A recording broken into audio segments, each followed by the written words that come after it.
Wednesday, October 13th, and the Braves just punched a ticket to the NLCS, and they'll be joined by the Dodgers or the Giants. We aren't exactly sure yet. They're currently playing, and they're in the bottom of the first inning. The Dodgers are ahead 1-0, but the Astros are in. The Red Sox are in. How you feeling? I'm just glad. I'm glad the Braves salvaged us a little bit. Like we had to wear our clown hats and our masks to work today. The first thing I thought of when I woke up is just like, I'm a joke. I'm an absolute joke. But at least now Braves win. So we look good on that one. That was an underrated one. That was an underdog. That was an underdog. We were wrong on the Red Sox time and time again. Yes. And we can wear that one. The Red Sox have something magical going on. They really do. But I think the Braves have a little bit of something going too. Freddie Freeman in the 8th inning off of Josh Hader. I tweeted this off the main account. Josh Hader had not given up a home run since July 28th. Well, not a great time to give up that next home run. Freeman, guy's a fucking stud. Not a great time to give up the home run. And Sarah Langs came out with 2 fire tweets back to back. And I just like to read them to you. Batters with multiple home runs versus Josh Hader. That includes the postseason. Eugenio Suarez has 3, and Freddie Freeman, Marcelo Zuna, and Starling Marte have 2. That's the list. Wow. And think about it. Freddie hit it off a lefty. I was going to say, left closer in baseball. And another tweet, Freddie Freeman's home run was the Braves' first go-ahead home run in the 8th or later of a series clinching game. And of course, it was Freddie Freeman. I mean, how much money is he going to get in the offseason? He better get a lot. He better get a lot because he's a free agent. I would assume that the Braves are going to give him whatever he wants. If they don't, baseball's messed up. So I assume he's going to get whatever he wants. He's a first baseman, though. So like we're looking at it as it scales to first base contracts. It's a little unprecedented. Get a Joey Votto type of deal, but it's a different time now. So more than that, probably throw another 30, 40 million on that, maybe more. I think he pushes 250 and I would pay him it. He brings so much of that team beyond just his actual numbers, which are sick as hell too. Yeah. He is that team. The Braves, Freddie Freeman is the Braves. And we got to keep talking about the Braves, the Astros, and the Dodgers, Giants, and all the other series, Red Sox and Rays. But we do have a TikTok mailbag. We have a bunch of questions to get to that was asked on our Twitter at Just BB Media, on our Instagram at Just Baseball Fans.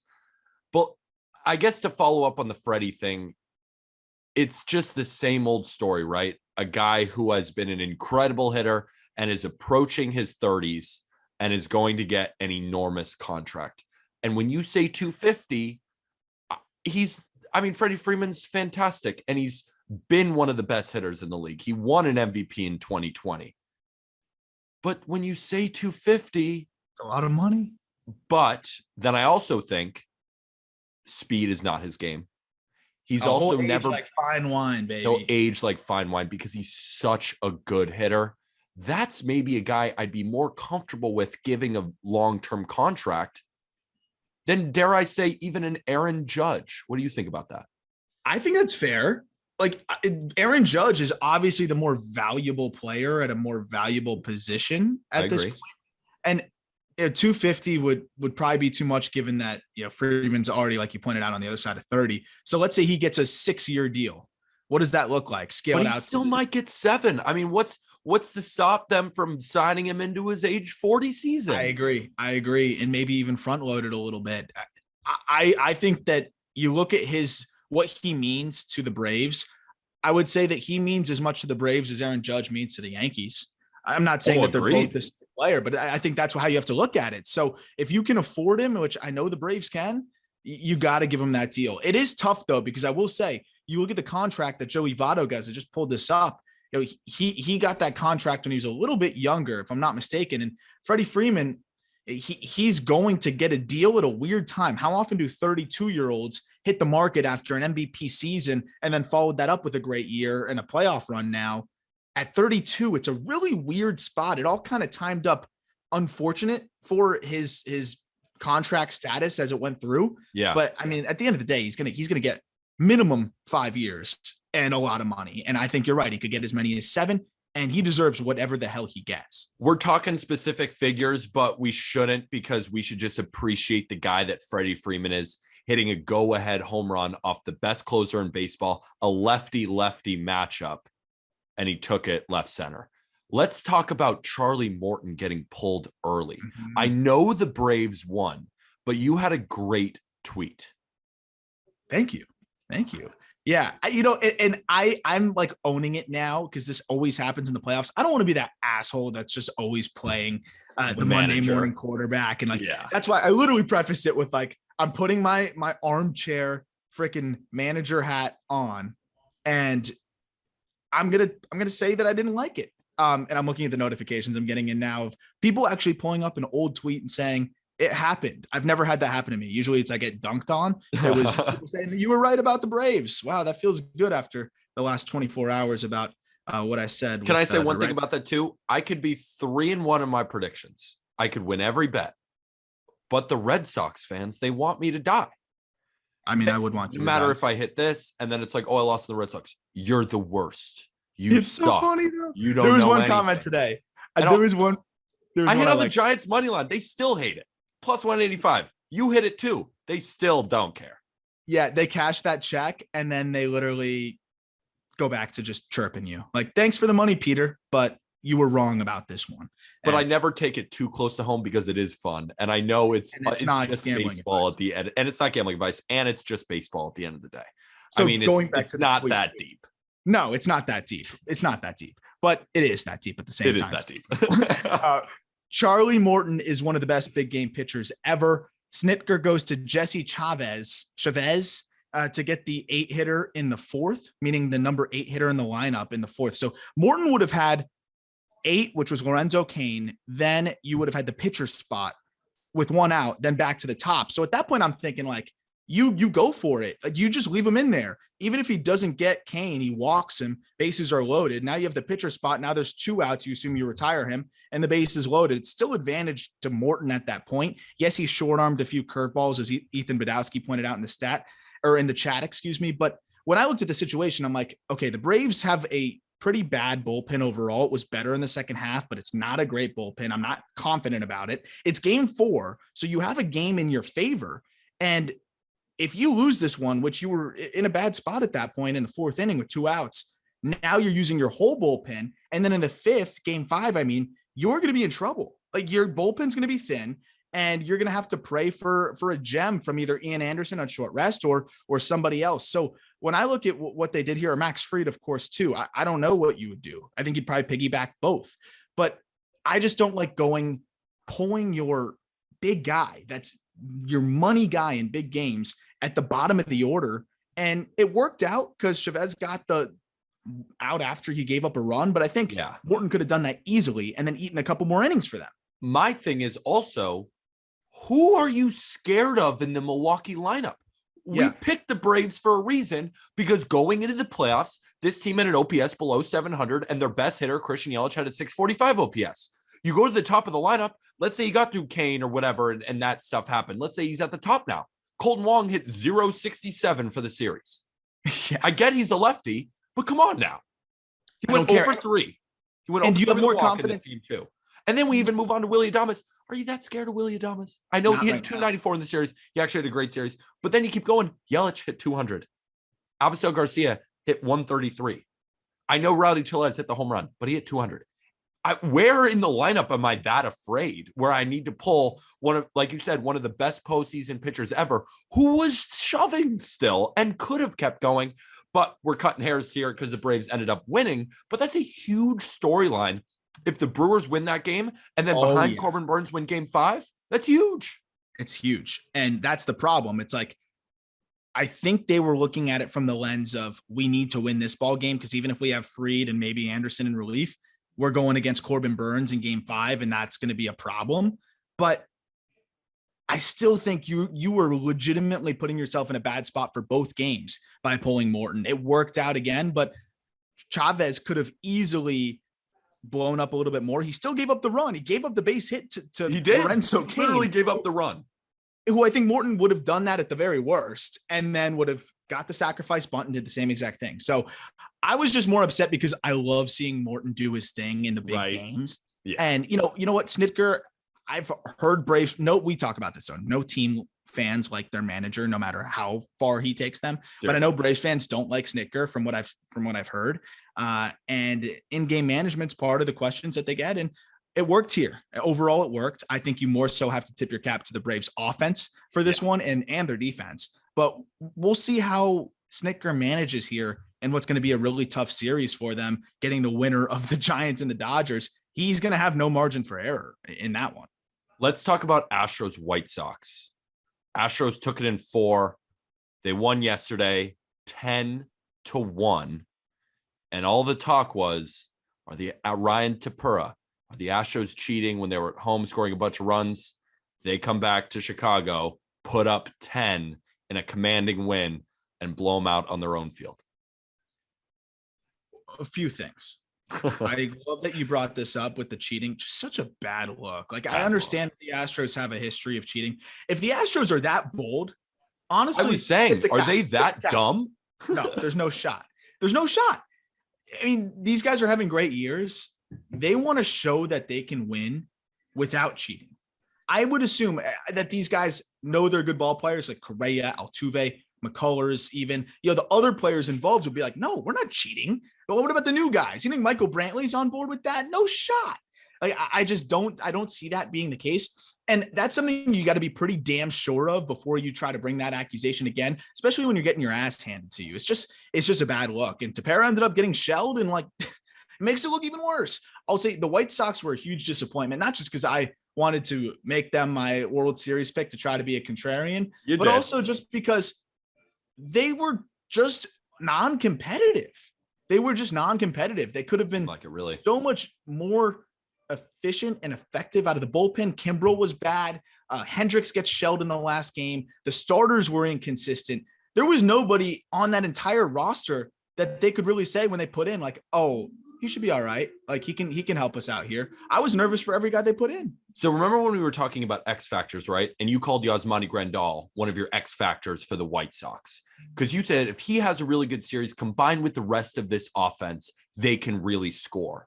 And we were talking about it with Jack in the Rays Red Sox, how I had Nick Pivetta and Tanner Houck, and they were amazing in the Red Sox bullpen. They were able to bridge the gap. And Brandon Lau came in with a 200 WRC plus and 8 bombs in the 30 days leading up to the season, and he was basically hitless. I think he was hitless. Did he even get a hit? 0 for 16, if I remember correctly. And he struck out a bajillion times. And this is not like you picking incorrectly. This is actually you getting the answer right. The White Sox didn't score, and Yasmani Grandal hit 143. And I know he probably walked a couple of times, but he didn't get the hits in big spots. No, they needed him. The thing is, Tim Anderson had a good series. Luis Robert, I mean, dude. Luis Robert next year. Full healthy season. Watch out. MVP candidate. That's a good dark horse. We're both going to be, I know we're going to be on that as a dark horse. I mean, because the defense he brings, the speed, the offensive capabilities off the charts. It's 340. Yeah. And if you average out his home runs to 162, it's at 32 home runs. Yeah, that's playing Gold Glove level defense and dealing with a hit problem, right? It was a hit problem. You know, the only reason why I remembered that it was a hit problem was because of your TikTok where you reacted to him dancing and you're like, your hips look fine. Yeah, the only reason I remembered what the injury was. No, because Luis Robert is because I'm scrolling on TikTok and I'm like, that's Luis Robert? And he's like dancing. I'm like, you're on the IL. You're on the IL. He's and not just dancing, bro. Like, he's getting into that. Like, his hips were into it. Pumping and grinding. Yeah. And he's on the IL with a hip issue. But that was funny. But one more player I want to go over, Michael Kopeck. 18 ERA to end this playoff series. In the last game, 0 2/3, 3 hits, 3 earned. I'm gonna ask Jack on Friday about that. I mean, I just don't think, is he built for short rest? Like, is he even a reliever? Or should they really try him in this rotation? I don't know if he's this bridge reliever. They're using him as this weapon. I don't know if they're using him correctly. I agree because he's still pacing himself. So he's not going max effort, 100 miles an hour. Right. Frequently. He's still pacing himself like a starter, but he's not getting stretched out like a starter. I would either like to see him in the 8th inning pumping 102, if he can still do that. Or I want to see him as a starter sitting mid 90s and actually working on that secondary stuff, because we've seen him in spurts here, where the secondary stuff is good. He's got 2 viable secondary pitches, and I'm like, this guy could easily be a starter.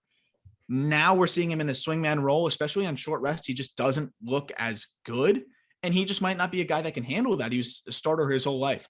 I would like to see him back in the rotation, and if he's not in the rotation, treat him more like Garrett Crochet, not this tweener, but Crochet was pretty bad too. He was all right today. He got the 2 lefties, but he gave up the hit to Bregman. I don't blame him as much because, like you pointed out, Bregman kills lefties, and he was put in a position there for failure. He got his 2 lefties, but Bregman did the damage. I'm just looking at the box score from this game and just their overall numbers from the series. Jose Altuve hit 313, Brantley hit 368, Bregman hit 375, Yordan hit 273, Correa hit 385, and the batting champ hit 176, and they still scored 10 runs in the final game. Kyle Tucker at 294, even Jacob Myers hit 375. This whole team hits like nobody's business. And if we're forecasting, here's Astros, Red Sox. Let's forecast. You look at the offense. Is there that big of a difference?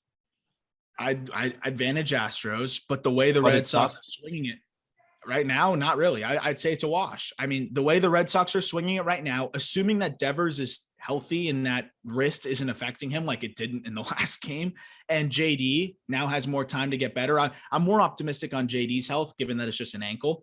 Yeah. I mean, those 2 guys get even healthier. They're already swinging it well. With the way Kike looks, with the way Verdugo's swinging it, I mean, even Christian Vasquez was locked in this series. The bats are clicking for them right now, and I'd put their offense up with anybody's. Starting pitching. Do the Astros have a better combination than Chris Sale and Nate Eovaldi? I don't think so. And also, your man Nick Pivetta might get a game. He might get a start. I mean, he was so damn good. Yeah. I would go to him in game 3 or 4 if it came to it. But Erod had a great start. Eduardo Rodriguez in his last start, he pitched but the Astros pretty well. Murder lefties, right? I mean, they have a 7. They murder everybody. They have a 788 OPS lefties, 781 against righties. It doesn't matter.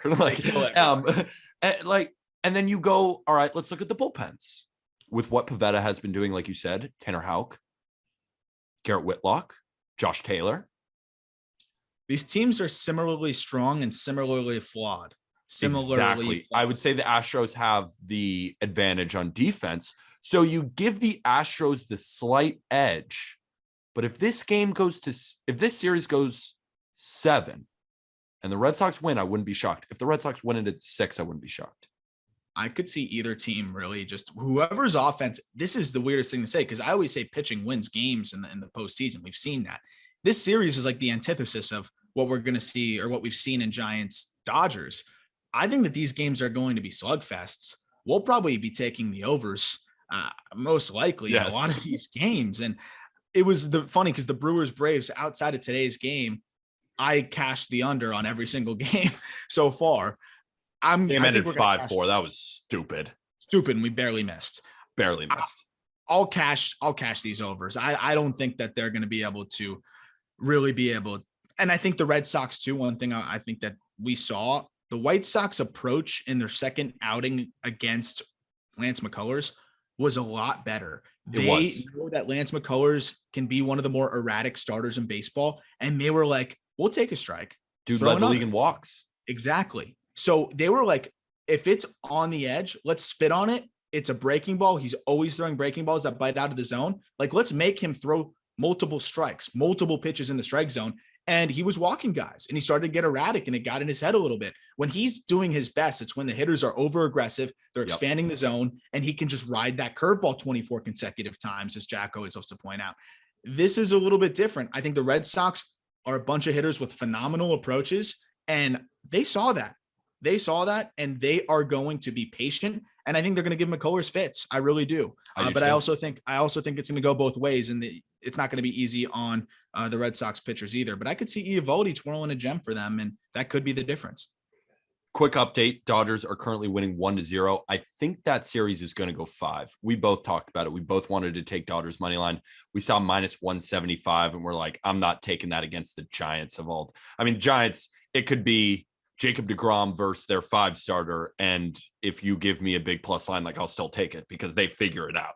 Yeah, I mean, we cashed on that. Like, you got to take the value. If you're getting a plus 180 on a 107 win team, that should never happen in the history. What are we talking about? Yeah. So in this spot, I was just like, I'm not betting against the Dodgers in a must-win game. But honestly, if the Red Sox didn't upset the Rays and I had a little bit of extra money in the bank, I probably would have sprinkled a little bit more on that. But, I think the Dodgers pull it out. They've got everybody ready to go because Scherzer gave them 7, which is unreal. Of course he did. So Scherzer giving them 7. It was only 10 or 11 pitches between each of Jansen and Treinen. So everybody's available in this game. It's all hands on deck. I mean, that's going to be a problem for the Giants. I think it's going to be hard to score. And we know about DeSclafani's struggles against the Dodgers. Yeah. We'll see if he can hold up as we'll find out as we're recording here. But I obviously trust what the Dodgers have going arms wise more than DeSclafani. Can we talk about a specific Giants reliever for a second?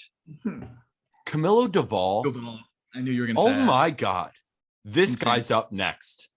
That arm is electrifying. 100 killer breaking ball.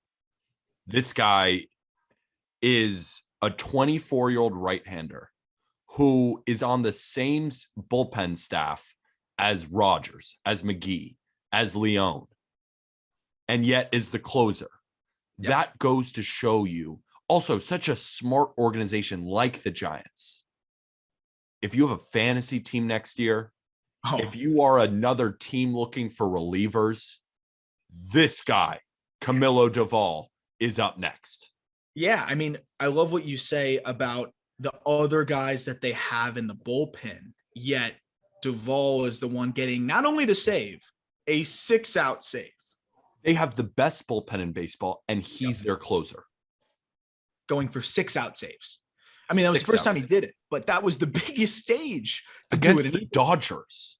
Ethan Badowski beat up on high velo righties all the time. Ethan Badowski did a really good write-up on it, on a recap on that game on our website, and it was just jaw-dropping. Like he only had 3 saves in his career, and he's doing it there. So you know that he's got the cojones. Like he can handle the spot, and he always had the stuff, but it was the pitchability, right? And now the Giants have helped this guy throw strikes. The rich get richer when it comes to development, and the Giants, that bullpen's going to be really good for a very long time. Well, we'll keep you updated as we record on Dodgers Giants, but we got a bunch of questions to talk about. Arm Layton.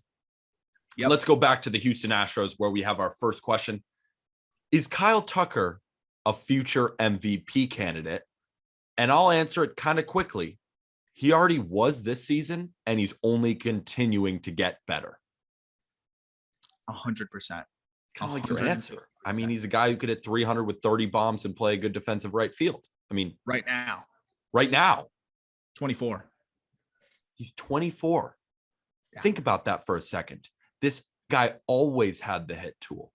And yet it pisses me off that he's hitting 7th in this Houston lineup when he's been, maybe besides Correa, the best offensive player on the team. Just shows you the depth, and he gets buried under these guys, but he's seriously one of the best hitters. I mean, he's one of the best hitters on their team, which says a lot because their lineup, you could make an argument that all of them are top 10 at their position. Oh, I mean, Michael Brantley is one of my favorite pure hitters in baseball, like throwback pure hitter. You have Altuve, who's, I mean, we know how special he is. Just the year he had this year as well. Correa, best season of his career at this point, absolutely mashed. Like, this team is crazy. But Kyle Tucker could very well be the most productive player they have. And I think he's part of the reason why they might be willing to let Correa walk. Yeah. I know they don't play similar positions, but they know that they are going to get a ton of offense from Kyle Tucker for a long time to come. Altuve is obviously that guy again. And you have Brantley, who looks like he's never going to age. I personally would rather let Bregman walk. Don't forget the Hall of Famer Jordan, and then Alex Bregman. Yeah, I mean, come on.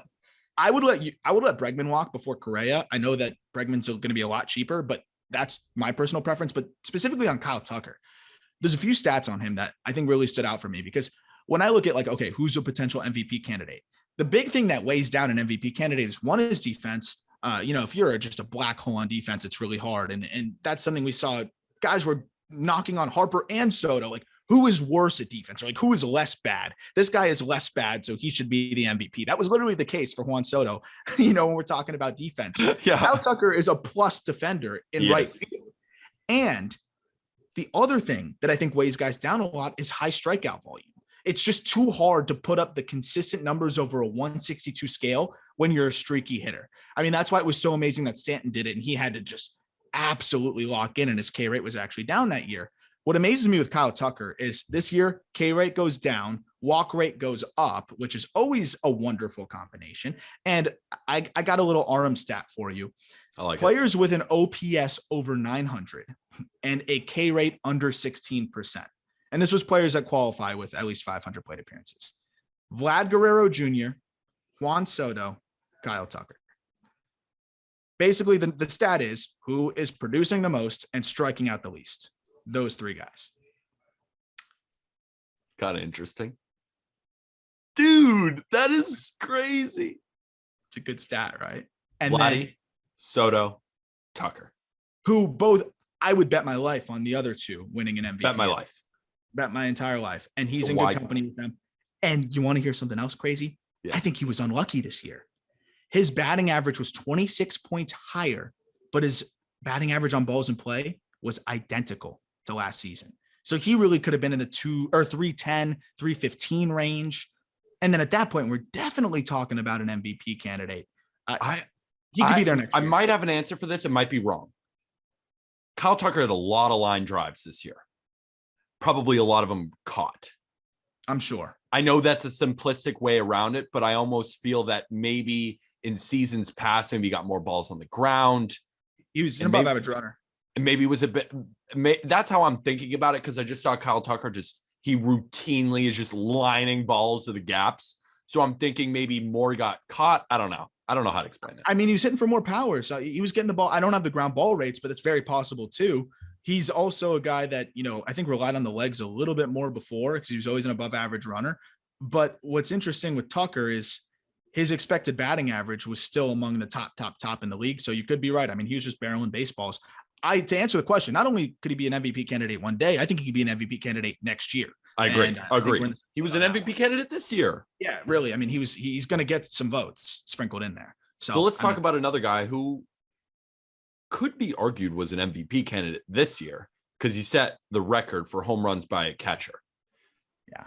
The question is asked. Oh, by the way, that other question was asked by @Braden.Odom. I don't know if I mentioned that, but this question is asked by Gran Mueller. Why is Salvador Perez not a top 5 catcher? You want to go first on this one, or you want me to go first? I want you to go first because, you go first because I want to roll off you because I think I know where you're going to go with this, and I want to roll off. Okay. I'm curious to see if you're right about where I'm going to go with this, but let me start with the actual name of the position, which is catcher. I understand that it's really awesome that he hit 48 home runs, and I don't want to take anything away from his power production. I mean, he really had an awesome year. He hit a lot of home runs, but he is quite literally not only the worst catcher in baseball defensively, he is one of the worst defensive catchers we've seen to play this many games over the last year and a half. And I can point to framing, which you can just go to Baseball Savant and check out, which he's in the 8th percentile. And I don't want to bash Salvador Perez, but we're trying to be actually provide context to catcher value. And catcher value here, Baseball Prospectus is my favorite site to be able to synthesize kind of what a catcher is doing defensively. They have 2 stats that are very solid. One is called strikes above average, which is essentially framing as well. So if you don't like the Baseball Savant 8th percentile, he is 108 out of 116 catchers in called strikes above average, which is actually I'm going to say that's worse than the 8th percentile, right? This is the one that really gets me. Yeah, it sounds, that's definitely worse. I don't know the math, but it sounds awful. I'm like, is it on the other side of it? Whatever. Fielding runs above average, which takes everything from blocking to throwing runners out to framing, all things inclusive. Of the qualified catchers, there were 84 qualified catchers in baseball for this statistic for Baseball Prospectus. Salvador Perez ranked 84th. 84 out of 84 with negative 13.3 fielding runs above average. The next worst, the second worst, the 83rd in baseball was negative 10. So he was 3.3 worse than the second worst. I know I'm going really long here, but now I got to go to the offense. Yeah. 48 home runs. Freaking sweet. Awesome. I love it. It's really fun to see guys launch bombs. Awesome. 316 on base percentage, though. Like, how are you not walking when people should be absolutely terrified of you? And think about this. Nobody's really behind him in that order either. No protection. Why would you pitch to him? Yet they are. Like, and he's not missing the pitches he gets to hit, but he's also like just swinging at everything. 127 WRC plus, which is good, but 48 home runs shouldn't be 27% above average. Yeah. And this is the thing that is the most telling to me, I think, the company that he's with here. Of the players with 500 plate appearances, these are the only guys who had a lower walk rate than Salvador Perez, Tim Anderson, who's just a contact guy, Jose Iglesias, you can tell me what he is, Isaiah Kiner-Falefa, you can tell me what kind of player he is, Kyle Farmer, what kind of player is he? These are all bat-to-ball contact guys, scrappy, won't strike out, and just kind of just be annoying. And then Salvador Perez. That's not a group he should be in. And the 48 home runs is great, but a 316 on base isn't going to play. And when you're a terrible defender, what are we talking about here? It doesn't make him a top 5 catcher because he rakes. At that point, he's so bad defensively that you might as well put Vlad Guerrero Jr. back there and say, oh, he's the number 1 catcher in baseball. Because guess what? Vladdy Jr. would rank 85th out of 85. And Salvi would move up to still 84, but just not be the worst. He'd be second to worst. So what are we talking about here? That's where I thought you were going to go. And you're right. Like, there's nothing that you said that was incorrect, but let me play the other side for a second. Please. Do you think it's hard to catch Jackson Kowar and Chris Bubich and Daniel Lynch? All of these Royals guys we talked about in the last episode about how Omar Narvaez is the best pitch framer in baseball. Yeah. How lucky is it for Omar to be able to just plug back that backdoor cutter? It's probably the best thing ever. He probably gets a ton of that. So then I think to myself, well, context. He had one of the most erratic young pitching staffs in baseball, going to make it more difficult to frame. And then I look, he's still got an excellent arm behind the plate. Now, is that as important as framing? Not even really that close, but it still matters. He's a good blocker of the baseball. That's an eye test thing, really. I don't have the stats to back it up. He just looks athletic back there. He's a leader. He's been there before. He set the home run record. But the framing is telling. I don't know if he's a top 5 catcher because I go through it. I like Will Smith better. I like JT Realmuto better. Yep. I like Yasmani Grandal better. I mean, would you not go? You said Will Smith yet? Will Smith. I like Will Smith better. That's the thing, is that I know that Salvador Perez had a terrible defensive season in terms of the framing metrics, and that's the truth. And just defense in general, though, like the overall grade was bad. Like I agree, like was bad. He's been a great blocker, but where is he messing up here? Because these numbers take in like every pitch ever from the year. So it's like, where is he going wrong? I can't tell you exactly, but to be 84th out of 84, I think definitely he has some of the most erratic pitchers in baseball. And I believe the Royals were 6th in all of baseball in walks. And I'm sure their starting pitchers were even worse than that. And yeah, that doesn't make it easy, but I just can't believe how far he has fallen from grace defensively. I still think he's awesome. But again, like, defense is so important. It might be even more important. It is more important. There's a reason why most catchers can't hit, because the focus is defense. And he's really bad at the most important. He's the worst at the most important thing at the position. And even if you don't want to argue that it's the most important thing, it's at least 50-50. And if you're the single worst in baseball at one side of it and the single best at baseball at the other side of it, that's still not top 5. And that's just kind of where I reside there. So what I'm going to do is I am going to go on Fangraphs right now, and I'm going to look at a list. My Fangraphs is now all slow. Also, the problem with Fangraphs is why is it so slow? Because they've got like 30 bajillion statistics and numbers for 30 bajillion players. Like they've got your Yankees Dominican Summer League guy that is already starting to get hype, and they've got like his batted ball data. Yeah, it's like impossible. It's I do love the site, but God, it just like it shouldn't have to shut down my whole computer. But let's get back to it. We both agree Yasmani Grandal is better. We both agree that Buster Posey is better. That's 2. We both agree that Will Smith is better. That's 3. Mitch Garver is better. Like, is he though? I don't even want to say. I mean, he had a fantastic. I mean, he had a really great year. He had a great year this year, but I just give me Salvi. The problem with not calling him a top 5 catcher is that there's not that many good catchers. I'll go through again the line. I mean, just WRC plus leaders. He finished 6th. Zunino was another guy. I don't know if I necessarily want Mike Zunino over Salvador Perez or Jason Castro or Jake Rogers or Tyler Stevenson or Wilson Contreras. Max Stassi is a great catcher. Yeah. Carson Kelly, I'm not saying that your argument is wrong, but when you really look at the catchers, I actually think he might be a top 5 catcher. Yeah, I think he's 5, maybe. I'm okay with 5. I'm not saying he is the worst. I think you're making a good point. Like he's definitely right on the brink there. And with his offensive prowess and also the intangibles, which I think are really important. You can't measure that. You can't measure that. And because of the intangibles, he's in my champion. Top 5. I was more so just making the case of this is why we say that he's agreed. Might not be a top you were 5. Right. You were literally right.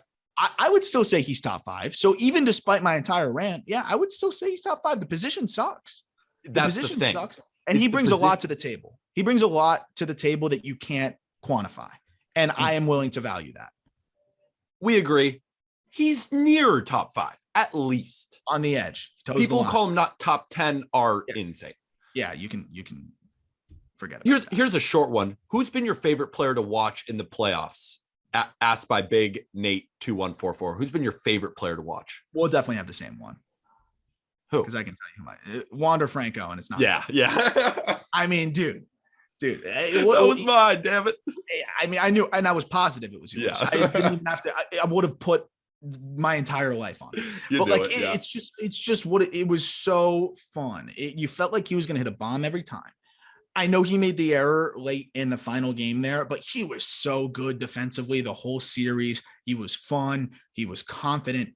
And what he was doing to the baseball. I mean, that home run to dead center, how hard he was hitting the ball in Fenway Park, unfazed. And what Jeff Conine always says on Outside the Box that I love is he talks about a 20-year-old Miguel Cabrera playing in the 2003 World Series with the Marlins. And he goes, Miguel Cabrera had no idea that it was the World Series. Of course he knew it was the World Series, obviously, but he didn't even process it. He was understand the magnitude. It was another baseball game for him. He might as well have been playing, a high A baseball game and in the regular season. That's what it was to him. And it seemed the same thing to Wander Franco. He just was this is just another baseball game. And the fans were already on him. They already dread him. The marathon happened in Boston and that place was rocking. And who was to hit the home run? Wander Franco. He gave them life. He gave them life. So yeah, you can point at the error, but they don't have a shot if it wasn't for that home run. So that's my answer. But if we want to be different, I guess we both can give a second guy. My second guy, I just loved watching Adam Wainwright. I know it was one game. Yeah, that was sick. That was my favorite. That was just throwback 91 mile an hour fastballs with a hook with Yachty catching him. That was just that's ideal baseball.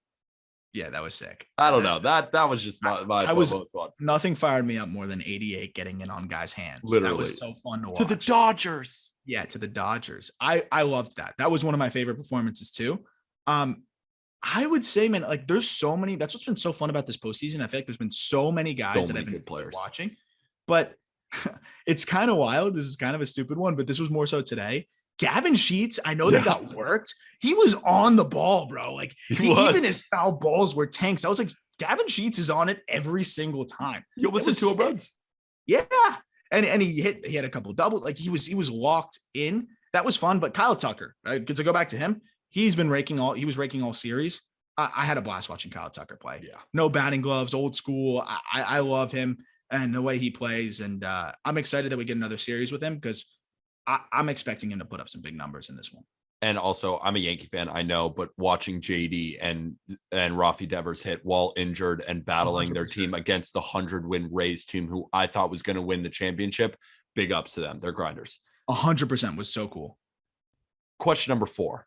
Can the Reds be real contenders next year in the Central? What do they need to do to make the jump? Asked by @CJJR_13. You go first on this one. All right. It's hard. It's hard because they're probably going to lose Castellanos. Yeah. How many more years is Winker there? Does Wade Miley turn in a similar performance? Probably not. We've talked about this before. Do you believe in Sonny Gray long term? I like Sonny Gray. I'm more optimistic, I think, than most on him. I totally understand the hesitations. I think he showed flashes this year. The swing and miss stuff was pretty consistent. The walks were pretty consistent to where he was last year. I believe in him, but also, like, if I were you, I would not believe in him whatsoever. You watched him fail up close frequently in New York. So I understand that too. Let's move on. Let's keep talking. Oh. Tyler Mahle. You like Tyler Mahle? He's a good pitcher. See, here's the problem with the thing. Like, who do you stake your claim on if you're Cincinnati? Here's the problem with the Reds. Tyler Mahle, dramatic splits. Reds offense, dramatic splits. Wait, let's talk about that for a second, just for our listeners. Tyler Mahle had an over almost a 6 ERA at home and an under 2 ERA on the road.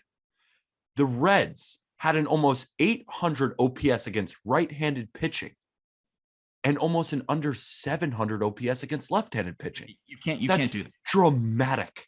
You can't do that. You will get bullied in the postseason when that happens. You'll get bullied. One lefty, you auto lose. I mean, they were losing to Dylan Peters. They were losing to anybody. They would have lost to me or you with our left arms. Like, that's how bad it was. No matter what mediocre. We made that joke. We were like, if we were out there tossing lefty. No, you asked the question. If you were to go face the Reds in a start, would you throw with your non-dominant left hand or just try with your right? And I think we do better with our left. Just lobbing it in. That was my actual question. I was like, 80. I'm going to throw 80 down the pike with a mediocre curveball that they are going to murder. Hey, talk about there's something about the cutter I accidentally figured out. I gotta see if I still have that thing. Most cutters are discovered by accident, and now I just found that out. Apparently, it's true. We learned from Pitching Ninja. Class A doesn't even try. Yeah, he doesn't try. So I'm basically a manual Class A, but 80, 78 to 80. I would throw it lefty, see what happens, because clearly there's something wrong with him there. You talk about how bad the splits are. To me, like, Winker is incredible. He's been so good, and Votto is still so good. He still bangs. But those guys are both, their splits are so bad that they're almost like platoon guys.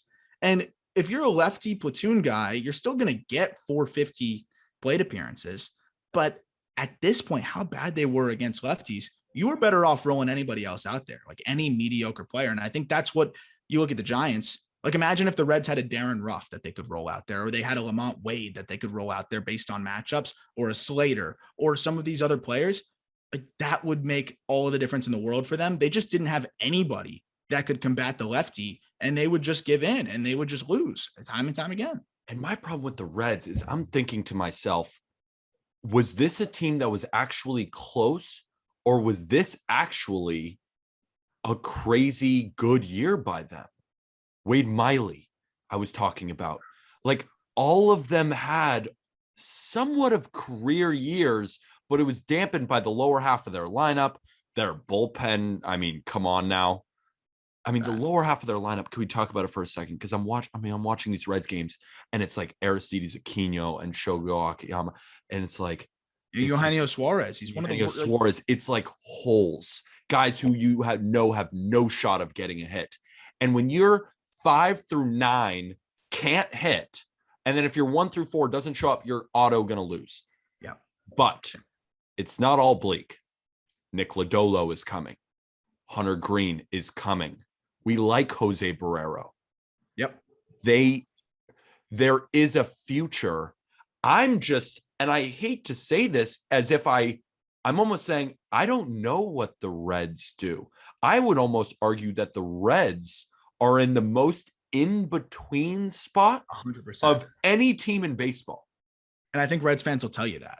They know it. And they're like, that's why they're so eager. Like, do we make the big move? But the problem is they're handcuffed financially too, because they're paying Joey Votto, which is worth it, but they're also paying Eugenio Suarez a ton.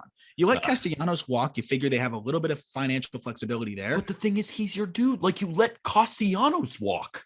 I agree. That sucks. And I think you have to try to do what the Braves did and replace him with 3 players, like replace him with multiple guys. Should they go get Jock Peterson and Jorge Soler? Just get those same guys, those exact guys, and be like, can we be the Braves now? Mark Canha. I love Mark Canha for them.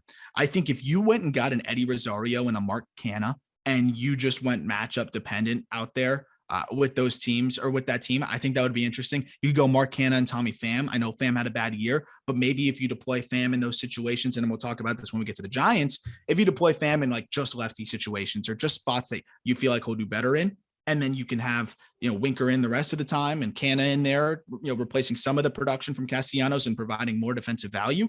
It's interesting. I think that you can find ways to get value.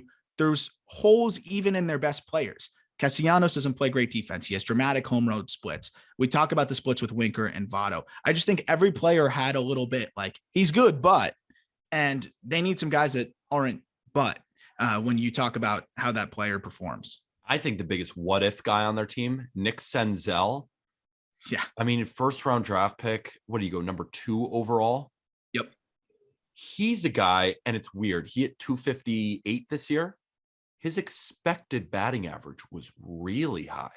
It's the ball hard. 308. It's the ball hard. He's a great athlete. I don't know if it's exactly 308, but I know it's over 300. But is there something there? I think that Reds fans are like, I feel like they're just so over it, but I would give him one more shot. You have to give him another shot. He's been so hurt. So he'll get a shot to do something too. You got India. You've got some pieces. I think Barrero's ready next year. I like the catching situation. I like Stevenson. I like Barnhart overall as a guy that you can kind of mix and match back there. I think they're okay. And it's not like the NL Central is that tough a division. No, you can beat up on the Cubs. You can beat up on some of these other teams. Pirates. Pirates. You just got to kill those teams and go 500 against the rest, and you probably sneak into a wild card. So I think they have to go for it.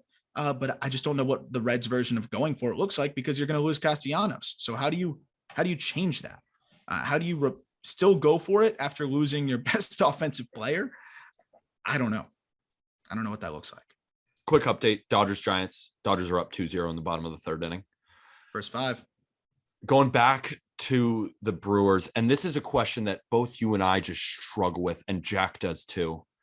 Does Christian Yelich ever get back to his old self at Hazy 218? Dude, I want you to start this one, because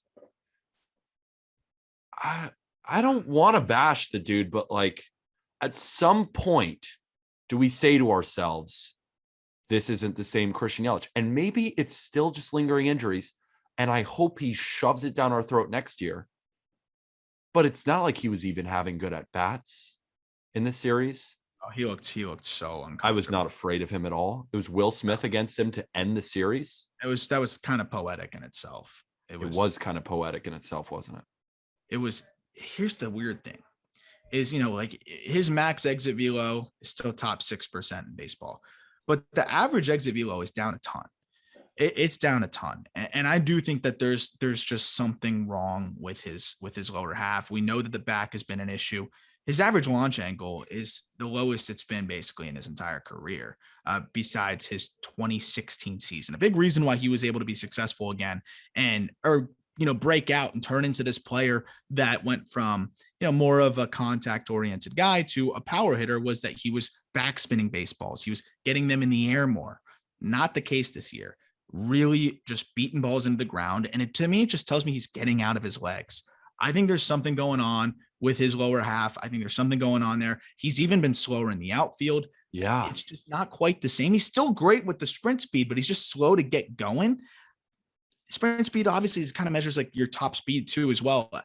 I just don't know if he is right. We know he's not. I think he's going to be okay because I think that this season was so miserable for him for a 162 game scale. I think he's going to explore all options as to how he can get himself right because he's too talented. I'm sorry. You don't do what I just believe in him too much. Yeah, you don't do what he did in 2018 and 2019. Should have been back-to-back MVPs. Came in second because he broke his kneecap. Should have been back-to-back MVPs. He's 29. You think his body just like took a toll and fell off? I think he's had some nagging injuries. I think the 60-game season into this year has affected him. I'm going to say I'm giving him one more year before I sound the alarms. Agreed. And I want to give him this full normal offseason to get right, and we'll see what happens. See, I was going to go deeper into it. I think that's just, we leave it at that. One more year, Christian Yelich. If you come back and you're the old Christian Yelich, opening day, I'm with it. Like, let's go.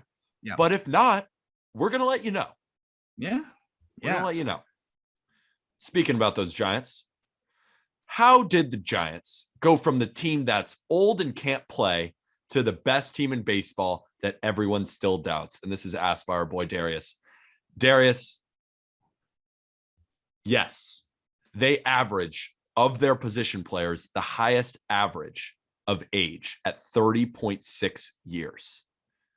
You know how they did it? They're smarter than us. Everybody. They platoon, they pitch, they play defense. Their bullpen, like we said before, is locked down. And beyond all that, this team plays together. They play loose. It's obvious that they have full trust in their manager. They have full trust in their front office. This seems like a team that is playing with nothing to lose, and that is so dangerous. And they've got guys that have been there, man. Like, they've got guys that have been part of a Hall dynasty. of Famers on the roster.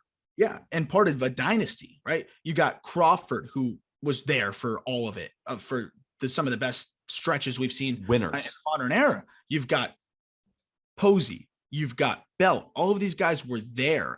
And then you even got like guys like Johnny Cueto, who's been there in other situations as well. And he was a contributor for them during the regular season. I know he was banged up, but you look at his numbers, you're like, wait, Johnny Cueto did that this year? Like, he was a really solid back end guy for them. It was top to bottom. It was a whole concerted effort from the whole team. But I think you talk about the platooning, and that was the big thing because they're so old, and so old at 30 years old. Yeah.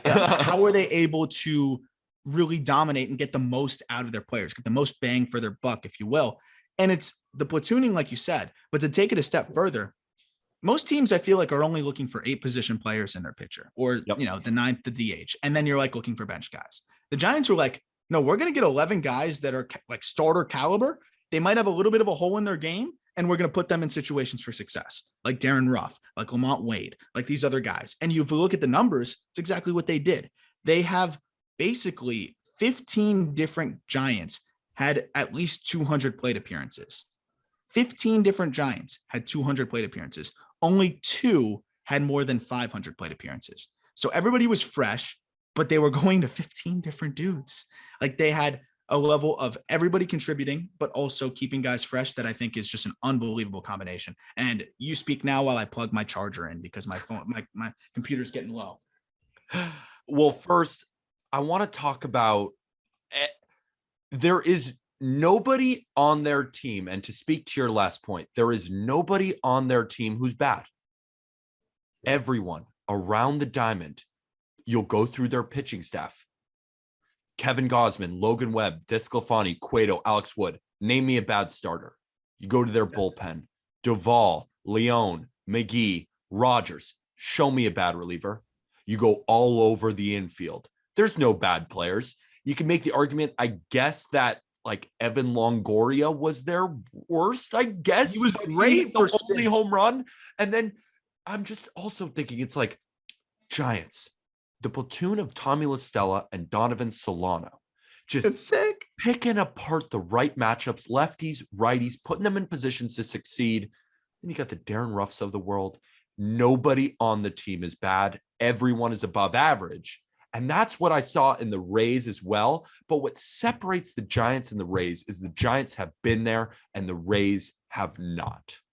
And maybe the experience of the Giants and that old thing that you're talking about is actually what gave them the advantage over the young and inexperienced Rays. Not to saying they've faced each other, but just in terms of we're projecting what these teams might look like. And you might say, okay, the Rays got taken out. Let's say the Giants could still lose this series, but they're facing the goddamn Dodgers. You put them against the Brewers or the Braves, they're winning that. I could make the argument they'd beat every single other team besides the Dodgers if they were to lose, and they still might win. They did it all year, right? Like, and I know the postseason's a different beast, but they've shown already that they're built for the postseason. I think we've already seen enough to believe that they are built for the postseason, even if they drop the next two. Like, they took the Dodgers to the brink, and I still think that they can easily win this series. And obviously they have the leg up right now, even as we're talking, even though they're losing game 4, they're still in a position of success, and they've got the Dodgers. Would you be surprised if the Giants came back and won this game tonight? Not at all, not at all. And they have they forced the Dodgers to go to Buehler on short rest. But the one thing I'll say too about what the Giants have been able to do, and I think what's so impressive about it, and the difference between them and the Rays is the experienced guys on the Rays are, and not to slight them, I mean, he was fantastic and came up in big spots, but the veteran on the Rays is Kevin Kiermaier and Mike Zunino.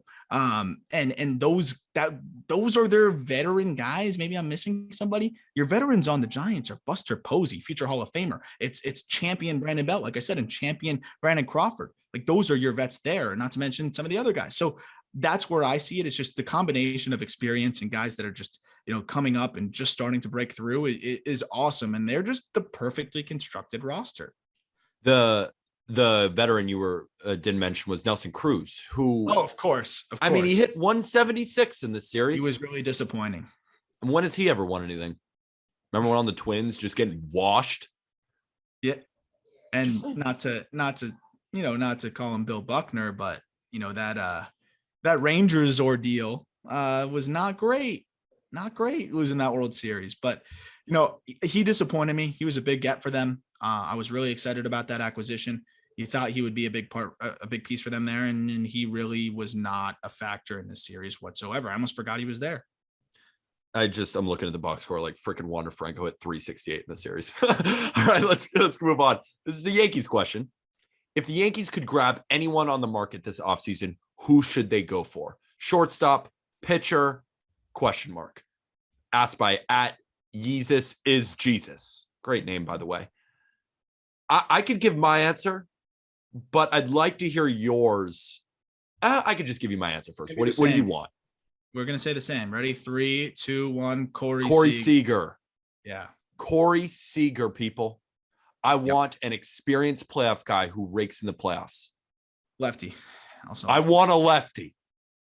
He's can not handle the best defender at shortstop. He's good enough. But he's good enough. You had Glaber there, for God's sake. We had Glaber there, for God's sakes. You move Glaber over to second, and he's looked much better. Yeah. Then you have DJ at third, and you have Corey Seager, and whatever combination. I don't know what they're going to do at first, frankly, with Anthony Rizzo, Luke Voigt. I don't know really what they're going to do. They'll figure it out, though. But what do you do with Gio? I mean, maybe you put DJ at first. Is that crazy? No, did Gio have a 1 or 2 good years offensively? And that's maybe what he gave us. Can you rely on him to be healthy? And it's like, I like Urshela a lot. I'm thinking to myself, I'm like, God, I watched this guy all year. He was a hole. Yeah, he was a hole in the lineup. Yeah. He was banged from up. From a third baseman. And yeah, he's a fantastic defender. But there are other gloves. And I've said this before, and I hate to say that because I genuinely do like Gio Urshela. And he was fantastic in 2020. But at that point, you might as well just go get Matt Chapman.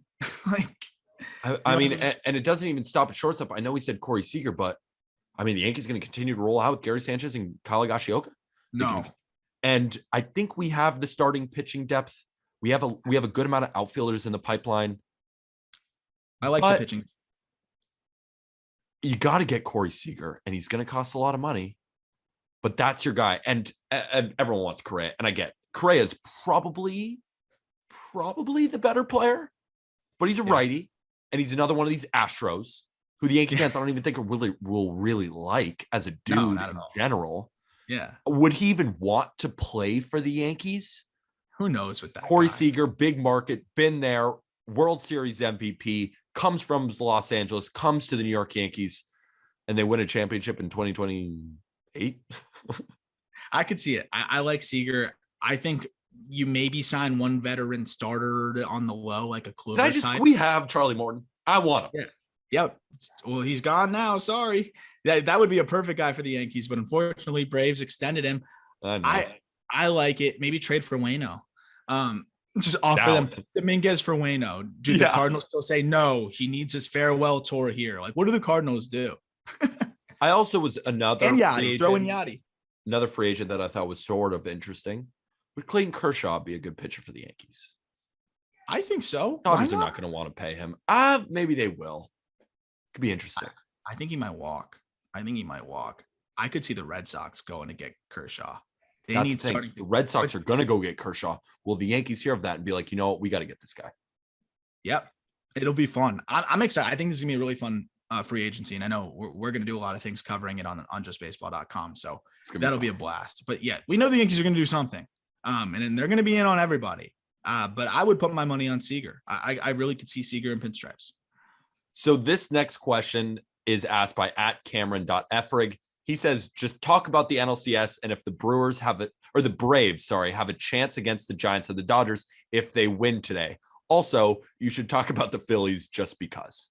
So first we'll answer the Braves question. Do the Braves have a shot against the Giants and the Dodgers? Let's go through it. Starting pitching. Let's say the Dodgers, because if they can't beat the Dodgers, they probably won't beat the Giants. Is that fair? Or should we compare them to the Giants because they probably won't beat the Dodgers? I don't think they'll beat either team. You can compare them to let's go through it. Let's just go through the Dodgers because those are the big names. Starting pitching. Max Scherzer, Julio Urias, and Walker Buehler versus Max Fried, Charlie Morton, and Ian Anderson.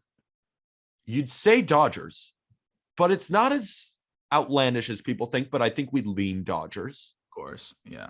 Offense. I don't want to mess with the Braves offense right now. No, I don't. But, I'm still leaning Dodgers. And then, this is the big differentiator here, right? Like, this is the big differentiator here. The bullpens. The bullpens. You talking about the damn bullpens? It's not even. But the thing is, you were the one who said go with the Braves because their bullpen has been so good. I called Will Smith my X Factor, and he just blows it out. And it worked. They beat the Brewers. But will it work against the Los Angeles Dodgers or the San Francisco Giants offense? You just faced a bad offense in the Milwaukee Brewers. Bad. And they're not a bad offense. They've just been playing so bad. Over the last. Overall, I mean, you go through the lineup, it's still a good offense. They still make the playoffs. But a bad playoff offense, you're about to go face. You're about to go face the Avengers. Yep, literally the Avengers. I think, Morton can hold his own. I think Anderson, they saw him twice in the playoffs last year. They got to him the second time, so I'm a little bit wary of that one. Fried has been spectacular. Dodgers aren't that great off lefties. I really think it's just going to come down to how can these bats perform, especially against the relievers. Can Freddie Freeman come up big against these really tough relievers? Can some of these other players really be effective against high velo effective relievers? That's going to be the question, because I think the Braves could match them with the starters. They could make it happen. But I mean, especially after how Scherzer looked last outing, it's going to be tough. Tough. We won't give a prediction yet, just like we didn't for Astros and Red Sox, because we're going to do a special episode with all of our championship series predictions and then new World Series picks, because your White Sox lost and my Rays lost. So we're in the same boat. The last question asked by @Eli Sussman. Top 5 players you want to see get their first ring this postseason. Yeah. But now it's limited to, let's say, obviously we're limiting it to the Braves, the Giants, the Dodgers, the Astros, and the Red Sox. Yeah, I got 3 guys. Let's just go back and forth instead of like a top 5, because this hard to rank them. Yeah, it's just I want them or I don't. Yeah. I want Freddie to get a ring. Yeah, come on. I want Freddie Freeman to get a goddamn ring. Guy earned it. Earned it. He needs one. And he's 32. He's 32. Give him a you goddamn ring. Going to the Giants. Is it bad to say that I want Logan Webb to get a ring? I want him to cap off the season with a goddamn ring. He's 24. I know. He's been waiting too long, man. Logan Webb has been carrying this team. I just want him to get a ring. I think that'd be sick. That was like probably, you could have given me 45 guesses. That would have been, I don't think he makes the top 45. I know. I just love him. I really like him, and I want him to get a ring. I'm in. Get Disco a ring too. Former Marlin legend. All right. You know who mine is? Me too. Okay. I know, and this is a little bit of cheating because this was given to us by Eli, but Zach Greinke, so sick. I love Zach Greinke. Like, please get this man a ring. He's been dealing for millenniums at like 86 miles an hour now. But my big one, and I know people are going to hate this because of the team he plays for, and I'm sorry, but Michael freaking Brantley is raked forever, as we talked about. And you know what pulls on my heartstrings a little bit? He got to the World Series once, technically, with Cleveland, a Cleveland team that wasn't good ever. They finally get in, and he's hurt that whole season. It was that World Series against the Cubs. And you know what? Not to take anything away from the Cubs, because you win fair and square, and they probably had some injuries too. I don't remember. Michael Brantley with the Indians in that series, they might win it. He could be the difference of one game. Legitimately could be the difference of one game. That being said, imagine getting so close, almost breaking their own dry spell of World Series years. I think it was 60 something, right? And still going. And you don't get to do anything. And you were basically their best player for the previous 5 years plus. I want to see Brantley get it. He's so damn good. You never hear a bad thing about the guy too. He just goes about his business. He's a pro's pro and just such a good hitter. That would be a nice consolation prize, given that I won't be thrilled at the Astros winning. It's the problem. It's like with this question. I mean, it's a great question, but the problem with it is that a lot of guys in this playoffs, a lot of them have rings. Yeah, that's like the problem. It's like, oh, like, do you want? I don't know. Like, do you want Max Scherzer to get a ring? Like, yeah, but he got one. He got one already. Buehler, Seager. I mean, even a guy like Trey Turner. Yeah, he's got one. Like, I'm trying to rack my brain, and that's why I was like, I came up with the Logan Webb answer, because I was like, is it a question of who's been in the big so long and finally deserves one, or is it like literally my 5 guys that I want to see with a ring on their hand, regardless of how long they've been in the big leagues? Yeah, I get that's totally fair. So speaking of which, my final big time guy, Darren Ruff.